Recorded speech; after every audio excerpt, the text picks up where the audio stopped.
Sentimen yang berkembang baik dari domestik maupun dari internasional di sepanjang perdagangan hari ini. Informasinya apa saja? Mari kita simak informasi selengkapnya dalam tayangan berikut ini.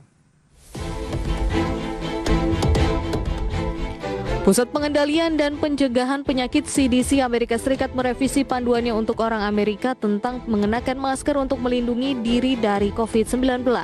CDC merekomendasikan untuk mengenakan masker paling protektif yang sambil berhenti menganjurkan penggunaan respirator N95 secara nasional. Perubahan ini dilakukan setelah sebelumnya CDC Amerika Serikat setelah dikritik telah menawarkan panduan yang berubah dan membingungkan di tengah pandemi, termasuk menghilangkan kekhawatiran terkait kekurangan pasokan N95. Amerika Serikat memimpin dunia dalam kematian COVID-19 sekitar 850.000 jiwa yang melibatkan varian virus corona Omicron yang menyebar cepat. Masalah rumit adalah penolakan beberapa orang Amerika untuk divaksinasi. Dikutip dari Reuters, ekonomi China pada kuartal 4 2021 tumbuh 4% dibandingkan tahun sebelumnya. Hasil ini lebih tinggi dari yang diharapkan, namun juga menjadi ekspansi paling lemah dalam 1,5 tahun terakhir. Namun pertumbuhan ekonomi China di kuartal 4 2021 melambat dari pertumbuhan di kuartal ketiga.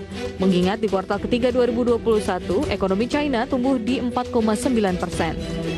Sebelumnya, berdasarkan jajak pendapat yang dilakukan Reuters, pertumbuhan ekonomi China di kuartal terakhir tahun 2021 diproyeksi 3,6%. Di sisi lain, berdasarkan data Biro Statistik Nasional, produk domestik bruto atau PDB China tumbuh 8,1% pada tahun 2021. Realisasi ini juga lebih tinggi dari proyeksi para analis yang memperkirakan ekonomi China tumbuh 8% sepanjang tahun lalu.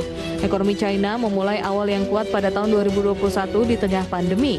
Namun, China telah kehilangan tenaga karena penurunan properti, pembatasan utang, dan pembatasan ketat COVID-19 yang telah memukul konsumsi.